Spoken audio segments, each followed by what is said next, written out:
안녕하세요. 크립토 노마드입니다. 세계 경제 전반이 참 어지럽게 돌아가고 있는 모습입니다. 어디 하나 안정성을 찾아볼 수 있는 곳이 없다 보니까 제일 힘든 것은 결국 개미 투자자들이 아닐까 생각됩니다. 먼저 뉴욕 증시는 3대 지수가 혼조세를 보이면서 한 주를 마감했습니다. 주간 단위로 보자면 다우는 3월 이후 최악의 한 주를 보냈고 S&P 500 역시 3주 연속 하락을 확인했습니다. 나스닥도 12월 이후 처음으로 3주 연속 약세를 보이면서 한 주를 마쳤습니다. 시카고 옵션 거래소의 변동성 지수, 이른바 공포지수는 3개월 최고치를 기록하며 그만큼 투자자들의 불안감이 커졌다는 것을 확인시켰습니다. 중국의 최대 부동산 개발업체 중 하나인 컨트리 가든이 채무 불이행 위기를 촉발시키면서 이게 결국 금융위기로 확산하는 양상이 확인되고 있습니다. 금융그룹인 중쯔그룹의 계열사 중룽국제신탁이 유동성 위기에 빠진 건데 중룽의 지난해 운용자산은 우리 돈으로 145조 원, 중국 10대 신탁회사로 꼽히는 곳입니다. 이곳에 올해 만기 예정 상품 270개, 규모가 7조 2천억 원 수준이라고 하는데 뭐 하나 무너지면 줄줄이 아사리판 난리판이 될 수 있다는 점을 느낄 수 있는 부분입니다. 월스트리트 저널은 중국판 리먼 브라더스 사태 가능성으로 표현을 했습니다. 비트코인 역시 상당히 어려운 한 주를 보냈습니다. 주간 기준으로 11% 정도 빠지면서 지난해 뽀글이 사태 FTX 이후에 최대 하락폭을 확인했습니다. 상반기 내내 반등을 해주면서 이런 급락 상황을 잠시 잊고 있었는데 이번에 한번 제대로 빠져주니까 암호화폐 시장의 변동성을 새삼 느끼게 되는 것 같습니다. 지금 수준에서 반등을 할 경우에는 28,000달러 돌파 기대감, 빠질 경우에는 최악의 경우에는 2만 달러까지 제시되고 있습니다. 리플의 경우에는 SEC가 중간 항소 신청서를 공식적으로 법원에 제출했습니다. 이건 예상됐던 일이라서 당연한 결과인데 이것들이 신청서에 담은 내용이 아주 상당히 흥미롭습니다. 기본적으로는 1심 판결을 기다리기에는 다른 사건에 영향을 미칠 수 있다, 이렇게 속내를 분명히 내비쳤고, 다른 한편으로는 디지털 자산 자체가 본질적으로는 증권이 아니다, 이런 문구를 포함시켰습니다. 얘들 진짜 원하는 게 뭐지, 이런 생각 갖게 만드는 부분인데 하나씩 짚어보도록 하겠습니다. 저희 채널은 멤버십 프로그램을 진행하고 있습니다. 기본적으로는 멤버십 회원분들을 대상으로 일주일에 3번에서 5번 정도 라이브 방송을 진행하고 있고 회원 전용 채팅방을 운영하고 있습니다. 크립토 얘기도 하고 사는 얘기도 하면서 회원분들 사이에서의 사랑방 역할을 하고 있는 곳입니다. 해외 거주 등 개인적인 상황으로 인해서 회원 가입이 어려운 분들이 계셔서 멤버십 라이브 영상의 경우에는 라이브 진행 하루 이틀 정도 뒤에 요약본 영상을 전체 공개로 제공해드리고 있습니다. 간혹 왜 하루 이틀 뒤에 라이브 영상을 공개하냐 이런 말씀을 하는 경우도 있는데 이건 회원 전용 유료 컨텐츠이고 원래는 전체 공개 대상이 아니라는 점 참고해 주시면 좋겠습니다. 멤버십 라이브는 임원급 이상 회원으로 가입해 주시면 참여하실 수 있습니다. 저희 채널이 평소에 도움이 되고 있다라고 생각하시는 분들이나 이 채널이 오랫동안 지속 가능성을 만들어갈 수 있기를 바라시는 분들께는 멤버십 가입을 통한 채널 후원을 부탁드리겠습니다.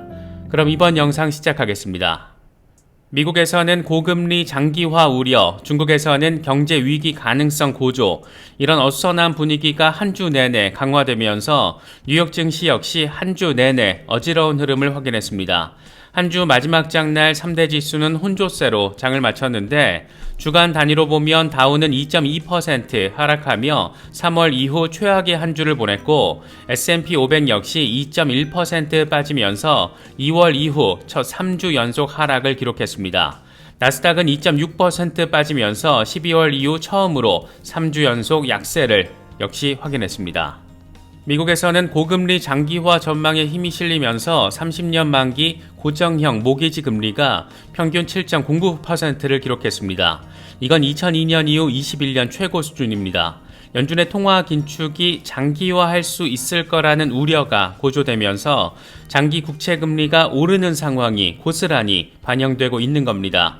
실제로 30년 만기 국채 금리는 4.426%까지 오름세를 확인하면서 2011년 이후 12년 최고 수준을 보였습니다. 지금 수준에서 모기지금리가 안정세를 보여주면 다행인데 만약 이게 8% 수준으로까지 도달하는 경우에는 주택시장 자체가 얼어붙을 가능성이 높습니다. 특히 팬데믹 당시에 모기지금리가 3% 미만이었던 상황과 비교를 하면 지금 상황이 얼마나 어려울 수 있는지 직접적으로 느낄 수 있는 부분입니다. 중국에서는 컨트리 가든이 촉발한 채무 불이행 위기가 금융권으로 전이되는 모습을 보이면서 사실상 중국판 리먼 사태 양상을 보여주고 있습니다. 현재 금융권 전이 확산의 주인공은 중국의 중룽국제신탁입니다. 이 회사는 금융그룹 중쯔그룹의 계열사인데 지난해 총 운용자산이 145조 원에 달하는 중국 10대 신탁회사입니다.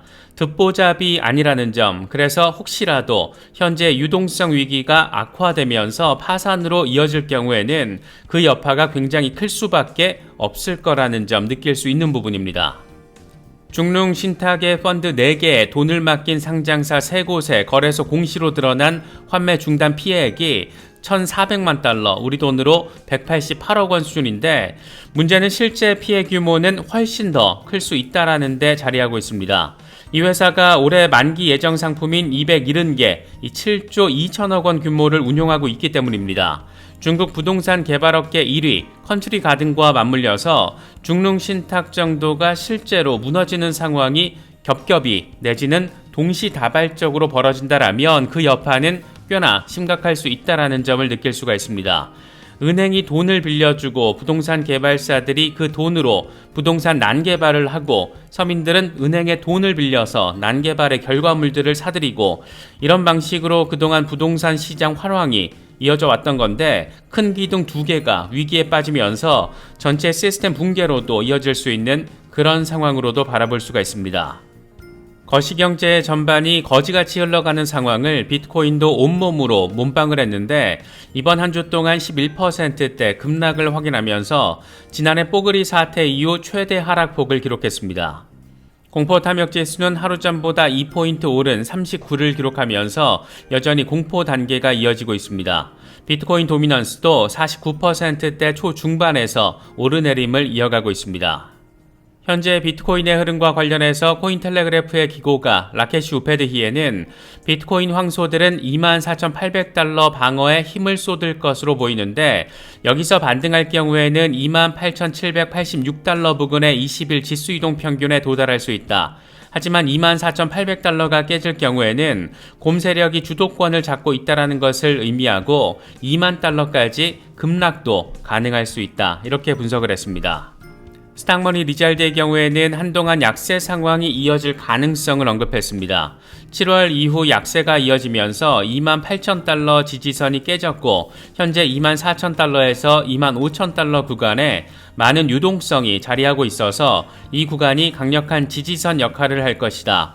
가을까지 약세 모드가 지속될 가능성이 높아 보인다. 이렇게 설명을 했습니다. 렉트캐피탈의 경우에도 추가 약세 가능성에 방점을 찍었는데 비트코인이 주간 차트를 기준으로 더블탑 후반부 형성을 거의 마무리했다. 이번 주 주간 종가가 25,900달러 아래에서 정리가 되면 하락세가 지속될 수 있을지 여부를 확인할 수 있을 것이다. 이렇게 설명을 했습니다. 이번 비트코인 급락을 더 악화시킨 주역으로 지목되고 있는 게 지금 일론 머스크의 스페이스X입니다. 보유하고 있던 3억 7,300만 달러 규모의 비트코인을 모두 매도했다라는 내용을 월스트리트 저널이 보도하면서 비트코인의 급락세를 더 부채질했다라는 겁니다. 이와 관련해서 QCP 캐피털은 월스트리트 저널의 스페이스X 비트코인 매각 보도가 시장 변동성의 촉매제 역할을 했다라고 평가했습니다. 비트코인이 25,000달러 선까지 폭락을 하며 지난해 11월 저점 이후 보여왔던 쐐기 패턴이 무너졌다. 특히 상당한 물량의 비트코인, 이더리움 청산이 이런 움직임을 주도했다.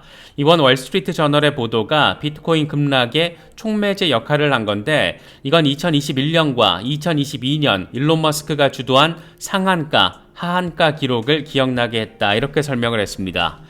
아무튼 일론 머스크는 참 어려운 인간입니다. 이어서 리플 관련 소식 짚어보겠습니다. 리플 XRP 시세 역시 어질어질합니다. 이번 비트코인 급락 과정에서 XRP는 0.4달러 초반까지 후퇴하며 지난달 약식 재판 판결 이후 발생했던 랠리 상승분을 거의 100% 반납했습니다. 그래도 다행스러운 점은 0.41달러와 0.45달러 사이에서 저가 매수가 강력하게 이어졌다라는 건데, 반등할 경우에는 0.56달러를 거쳐서 20일 지수이동 평균이 자리한 0.61달러, 하락할 경우에는 0.41달러 지지 라인으로의 급락, 이런 그림을 생각해 볼 수 있는 상황입니다. 당장의 시세는 어렵지만 XRP 강세론자들의 강세 전망은 여전합니다. 먼저 코인스키드의 경우에는 앞으로 몇 주에 걸쳐서 이번 저점이 유지되면 다음 XRP의 목표는 1.53달러가 될 것이라고 주장했습니다. 0.82달러 도달 이후에 0.3달러로 되돌림할 것이라는 걸 아무도 믿지 않았지만 실제로 그렇게 됐다. 이런 점도 함께 설명을 했습니다. 대표적인 맥시멀리스트 다크 디펜더는 우린 지금보다 더 강한 폭풍을 봐왔다. 0.58달러를 예상했지만 XRP는 0.44달러로 향했는데 이건 크립토 시장에서는 정상적인 부분이다. 2016년 최악의 하락을 겪었고 상승장 직전에 보유 자산을 매도해서 9주 만에 10배, 3개월 만에 500배로 백만장자가 될 기회를 잃었다라고 상상을 해봐라. 암호화폐 시장은 5년 전보다 훨씬 좋아졌다. 인내심은 결코 포기하지 않는 우리에게 보상을 해줄 것이다. 이렇게 강조했습니다. 이 정도면 거의 종교 수준인데 그래도 이런 신념, 이 정도 신념은 특히나 크립토 투자의 영역에 있어서는 굉장히 중요한 부분이 아닐까 생각되기도 합니다. 소송과 관련해서는 SEC가 중간 항소 신청서를 공식적으로 법원에 제출했다라는 소식이 더해졌습니다. SEC는 이번 소송이 던지는 질문에 대한 궁극적 답변은 다른 암호화폐 관련 사건에 영향을 미칠 수 있기 때문에 1심 판결을 기다리기에는 너무 중요한 내용이다. 이렇게 주장했습니다. 쉽게 말하면 2차 시장 판매 물량은 증권으로 볼 수 없다라는 토레스 판사의 판결 내용이 테라 사건 등 지금 다른 SEC 진행 사건에 영향을 미칠 수 있기 때문에 1심 판결까지, 다시 말해서 내년 2분기로 예정된 배심원 판결까지 기다릴 수 없고 당장 중간 항소 진행할 수 있게 해달라, 이렇게 설명하고 있는 겁니다. 근데 이건 지극히 지들 사정 아닌가? 그런데 이번에 SEC가 제출한 문건을 보면 재미있는 문구들이 포착됩니다. 디지털 자산 자체가 본질적으로 증권이 아니다라는 점을 인정하고 있는 부분입니다. 컴퓨터 코드에 불과한 디지털 자산에 대해서는 항소 의사가 없다. 이런 표현을 과연 왜 적시한 걸까? 대체 얘들은 또 이번에 무슨 똥볼을 차려고 이러는 걸까? 그런 생각도 갖게 만듭니다. 아마도 본질적으로는 증권이 아니지만 누군가 돈을 주고 샀다라면 증권이다. 지금 이런 얘기를 하고 싶은 걸 텐데, 그래서 토레스 판사가 초기 판매 물량과 2차 시장 판매 물량을 구분해서 판결을 한 건데, 다시 말하면 지금 도돌이표 게임, 시간 끌기를 하겠다라는 심산이 아닌가, 그런 생각이 들기도 합니다.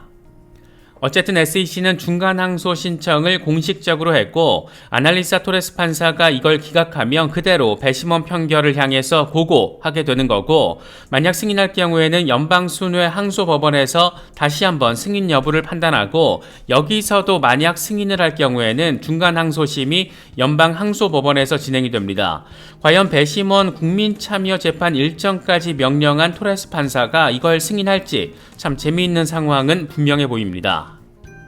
또 하나 굉장히 재미있는 소식이 있는데, 리플의 파트너 기업이자 사실상 후원자 역할을 하고 있는 SBI 그리고 식스앤시그넘이 JP모건의 블록체인 부문인 오닉스와 공개 토론을 진행을 했다라고 하는 소식이 더해졌습니다. 그런데 여기서 사실상 이 협력에 대한 부분들을 논의를 했다라고 합니다. JP모건 오닉스는 리플이 구현하고 있는 국경 간 송금 기술을 거의 동일하게 이미 구현하고 있는 곳인데, 그래서 때로는 이 둘이 다윗과 골리앗의 구도로 경쟁 평가를 받기도 합니다. 그런데 핵심은 경쟁이 아니라 협력이다. 이런 내용이 이번에 오갔다라는 겁니다. 이건 JP모건 오닉스 책임자가 한 멘트인데, 상호 운용성을 기다리려고 하면 경쟁에서 질 수가 있다. 시장은 하나의 솔루션으로 수렴을 하거나 정부가 이걸 강제할 것이다. 이런 멘트를 직접적으로 날려준 겁니다. 이게 누구의 관점에서 바라보느냐에 따라서 해석이 달라질 수는 있겠지만 결국은 통합될 수 있다. 다시 말해서 누군가 상대 경쟁자를 아예 먹어버리거나 동등하게 하나의 기업화가 된다라거나 이렇다라는 건데, 이럴 수 있다라는 건데, 와, 이건 또 뭐지 싶은 내용들, 이런 얘기들을 저 양반들이 모여서 공개적으로 했다라는 것 그 자체가 상당히 신기하게 느껴지기도 하고, 지금의 이런 혁신이 어떤 방향성으로 하나의 큰 틀을 만들게 될지 더 주목되는 부분으로 생각됩니다. 이번에 준비한 영상은 여기까지입니다. 시청해주셔서 감사합니다. 지금까지 크립토 노마디였습니다.